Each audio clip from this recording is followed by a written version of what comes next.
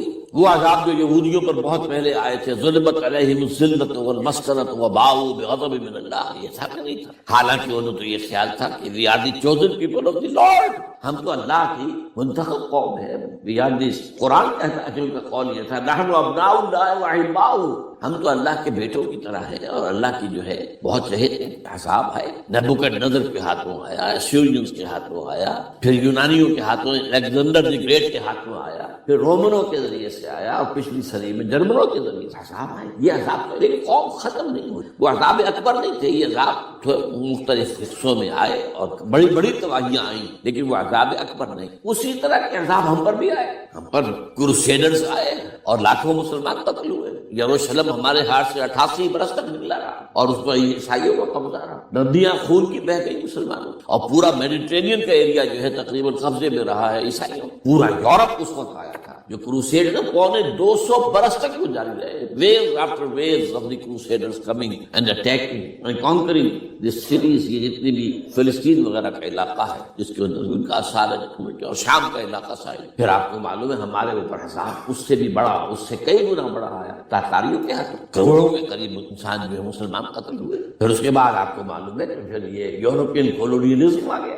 جیسے ان پر آئے تھے یونانی اور پھر رومی اور اب پھر جرمن، ہم پر آئے انگریز آئے، کہیں ولندیزی آئے، کہیں ڈچ آئے، کہیں ہسپانوی آئے، کہیں اطالوی آئے، کہیں اسپینیئرز آئے، اور پورا کا پورا عالم اسلام ان کے زیر نگی گیا کہ نہیں آیا. دی کلونیل ایرا جسے آپ کہتے ہیں. تو وہ عذاب ابھی اس امت کے اوپر اور باقی ہے، ایک قرض ہے. اور وہ کیا ہے؟ یہ کلونیل ایرا جب ختم ہوا ہے، ہم آزاد ہونے اب یہ ہمارے لیے ایک امتحان کا مرحلہ تھا بہت بڑا. آزاد ہو کر تم کیا کرتے ہو؟ پہلے تو ہم کہہ سکتے ہیں کیا کریں، ہمارے اوپر تو ہم تو مجبور ہیں، ہمیں غلام بنا لیا انگریزوں نے آ کر، ہمیں فرانسیسیوں نے غلام بنا لیا، ہمیں اطالویوں نے غلام بنا لیا. ان کی طاقت کے آگے ہم بے بس ہیں، لاچار ہیں. لیکن اب آزادی دے کر فَيَنظُرَ كَيْفَ تَعْمَلُونَ، اب تمہیں آزادی دے کر پھر اللہ دیکھے گا تم کرتے کیا ہم نے. جو مسلمان قوم ملک آزاد ہوا اس نے یا تو اپنا قبلہ بنایا واشنگٹن کو یا بنایا ماسکو کو.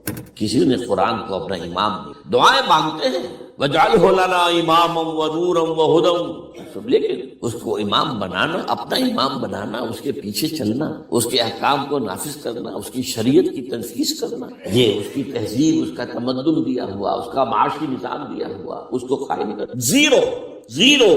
اس لیے بہت بڑے عذاب کی ہم بات کڑوی ہے، اچھی نہیں لگے گی، لیکن میں یہ آج سے نہیں کہہ رہا ہوں، میں سن 80 سے یہ بات نوٹ کر لی. البتہ اس میں یہ ہے کہ اس امت کا معاملہ سب کا ایک جیسا ہے. لیسو سواء، جیسے سورہ آل عمران میں کہا گیا ہے کہ یہ اہل کتاب بھی سب ایک جیسے نہیں، ان میں بھی کچھ نہ کچھ نیک لوگ تھے.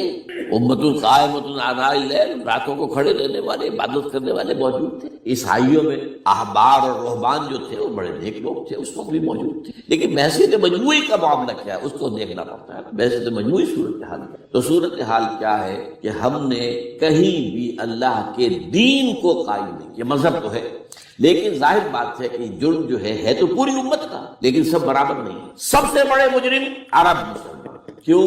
انہیں اللہ نے جو مقام دیا وہ کسی اور کو نہیں دیا. حضور ان میں سے تھے، یہ رتبہ بلند ملا جس کو مل گیا، رسول عربی ہے.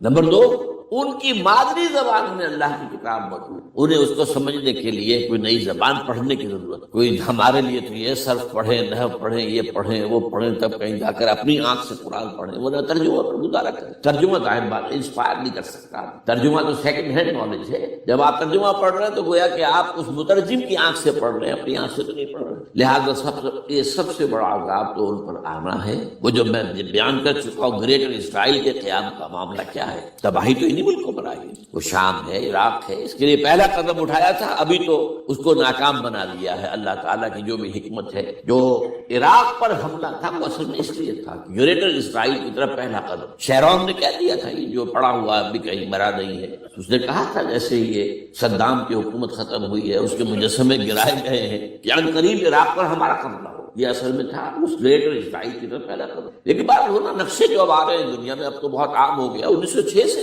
2006 سے چھپا ہوا نقشہ ہے وہ، اور ہمارے اخبارات میں اس کا آدھا ابھی آیا ہے، باقی آدھا تو لیا ہی نہیں ہے، باقی آدھا ہے مڈل ایسٹ سے متعلق۔ وہاں جو نئی تقسیم ہونی ہے، عراق کے 3 حصے ہونے ایک حصہ کردستان کے ساتھ مل جائے گا، وہ گریٹر کردستان، ایران کا کردستان، عراق کا کردستان، ترکی کا کردستان ملا کر ایک کردستان۔ جیسے ہمارے ہاں پاکستان کا بلوچستان، افغانستان کا بلوچستان اور ایران کا بلوچستان ملا کر گریٹر بلوچستان بنے، یہ ممکن نقشہ، یہ نقشہ تو اس میں دیا گیا ہے جو اب اخبارات میں چھپے۔ وہ اگلا حصہ جو ہے وہ میں آپ کو بتا رہا ہوں، اور جو سعودی عرب کے ٹکڑے ہوں گے کہ ایک چھوٹی سی ریاست بنا دی جائے گی مکہ مدینہ شہروں کے اوپر مشتمل، یہ ویٹیکان ہوگا، جیسے ویٹیکان سٹی ہے روم کے اندر، یہ عیسائیوں کا ایک بڑا مرکز ہے، تو ایک چھوٹی سی حکومت اسے کہتے ہیں، علیحدہ ہے، وہاں عالمی حکومت کا قبضہ نہیں ہے، وہاں پہ ان کی اپنی حکومت ہے، پوپ کی حکومت۔ ایسے ایک ویٹیکن گویا کہ ایک مسلم ویٹیکن بنا دیا جائے گا مدینہ، یہ ان کے نقشے ہیں۔ یہ نہ سمجھے کہ ایسا ہوگا، یہ تو اللہ جانتا ہے، لیکن یہ کہ جو ہوگا وہ تو میں نے کئی دفعہ کہا تو اللہ کو معلوم ہے،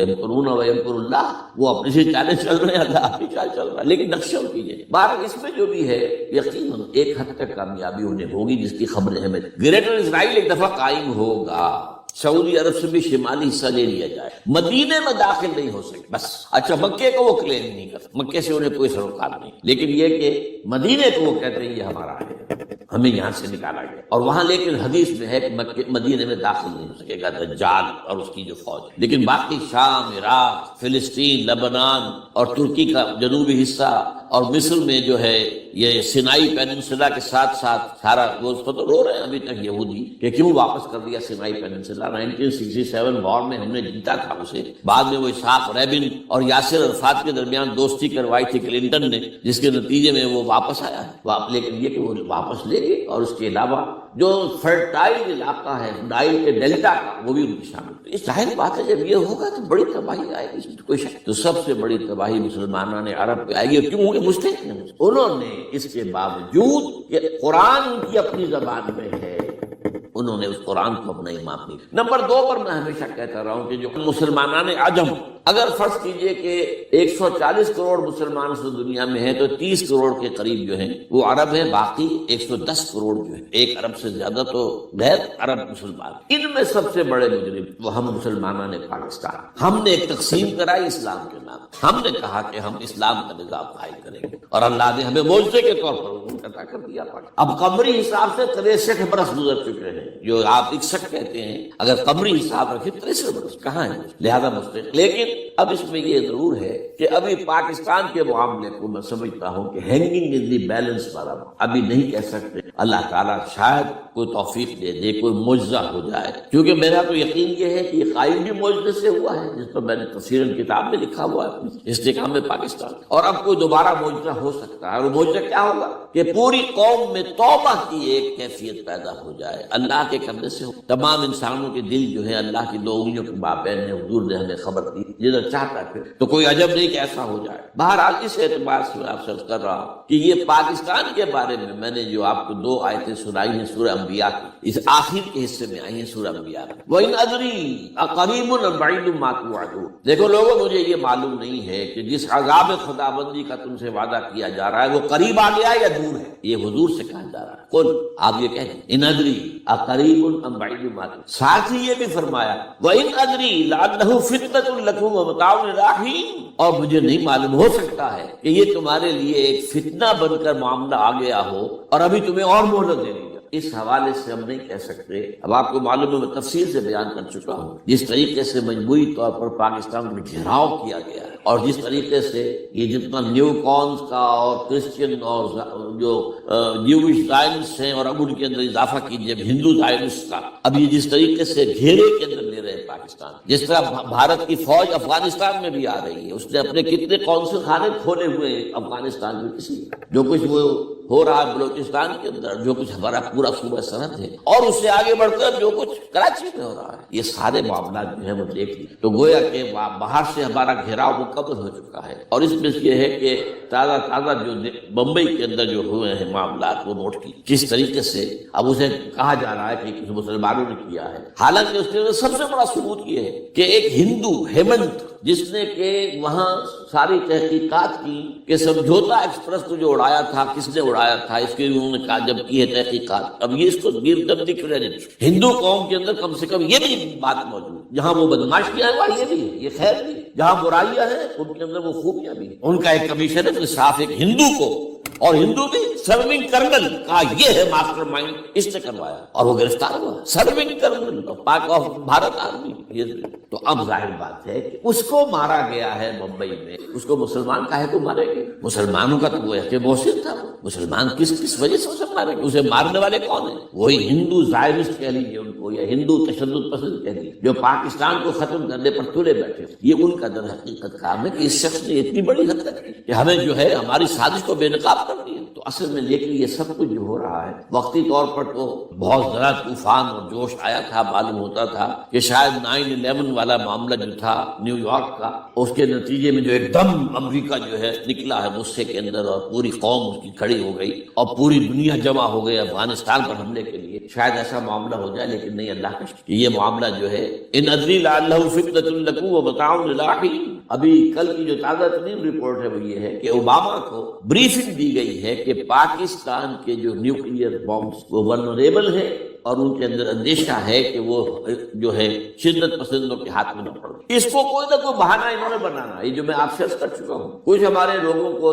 یہ امیدیں ہو گئی تھی براک اوباما کے آنے سے، یہ میں نے پھر اس کے بعد ایک مضمون میں پڑھا ہے، آپ کے لیے بھی نئی بات ہوگی، براک کا لفظ جو ہے اس میں یہ بھی اسلامی ہے، یہ برکت سے ہے، اس لیے کہ اس کا باپ جو ہے وہ سواحلی علاقے کا، سواحلی زبان جو ہے، کینیا کا ساحلی علاقہ جو ہے وہ سواحلی زبان جو ہے اس میں عربی کی بڑی آمیزش، کیونکہ وہ تو بہت قریب ہے نا، عرب سے کتنا فاصلہ ہے، وہ درمیان میں وہ ریڈ سی ہے، بڑا چھوٹا سا سمندر، تو سواحلی زبان میں عربی اثرات، تو یہ برکت والی بات، جیسے ہم کہتے ہیں کسی کا نام برکت حسین، برکت علی، تو یہ وہ ہے بارک برکت والا، براک حسین اور پھر حسین، تو اس سے بڑی توقعات ہو گئی تھی، لیکن نظر یہ آ رہا ہے کہ جو بش کا ایجنڈا تھا، اس لیے کہ اصل میں اس کی پالیسی بنانے والے میں آپ کو بتا چکا ہوں کوئی ایک فرد نہیں ہوتا، وہ تو پورے ادارے ہیں، بڑے بڑے تھنک ٹینکس ہیں، اور یہ ثابت ہو گیا ہے اس اوباما نے آتے ہی سب سے زیادہ کٹر جو زائرسٹ تھا امریکہ کے اندر، جس کا نام ہی اسرائیل ہے، اسرائیل رحم، جو رحم جو ہے اسرائیل رحم